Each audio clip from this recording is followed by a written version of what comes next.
Like, Russell was training a lady who actually literally slept in the shower, and she fell on a bathtub shower, so it hurt her ribs really bad. She's already a patient, Russell. She comes in, Russell treats her like 2 times, and like nothing happens. He's like, there's no way I can treat you twice, and like nothing.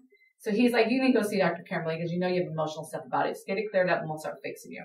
So she came over and I said, all right, Nancy, we know you have a 16-year-old son at home. I mean, that's just reality is a woman does not want to be naked and vulnerable and in the buff and pass out.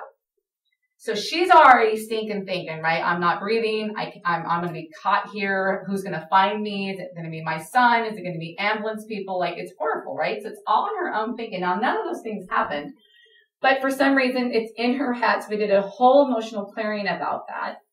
And then I would send her back to Russ, and I guarantee you in one night he didn't take some seminar and learn some fancy, technology or something. And he totally helped her, started treating her, and she got better because emotionally she just was so still spent on that emotional night, even though it didn't happen. 2, I've helped people that are, like rape victims, the fire victims, car accident victims, that truly trauma things and totally got them over it. 2, things also that we don't even know about at all. Like, for example, I had one woman, she comes from her family of 6 or 8.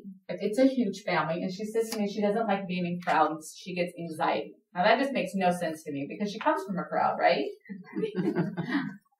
That's just completely illogical, right? So I already knew kind of like that's just stupid.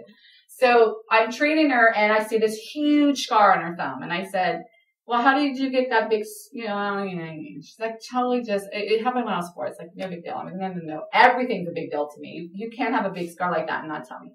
So she says to me, she's 4 years old in the sandbox in the backyard, and her sister chops her thumb off completely. Oh.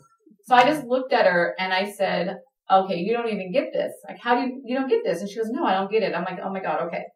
So you're bleeding everywhere. Your thumb is no longer connected to your body. There's no way you don't go into shock. There's no way. You have anybody been in shock where you start profusely sweating and you feel sick, right? And you're just like, you're not right. You're queasy, you're just like, you're not right.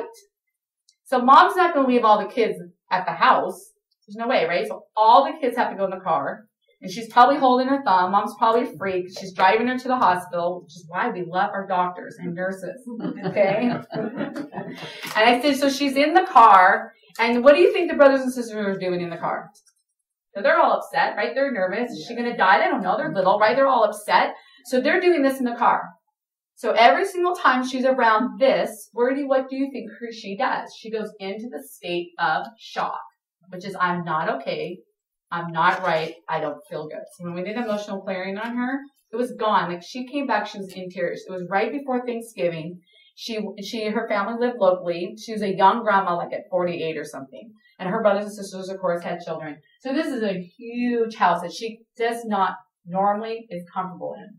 She came back in tears. She said, this is the first time I actually get in my life that my family is cool. She said, I was able to just be there and be like, happy with everybody and the grandchildren. She's like, I can always take a family one by one, but I could never get the neatness of her unit.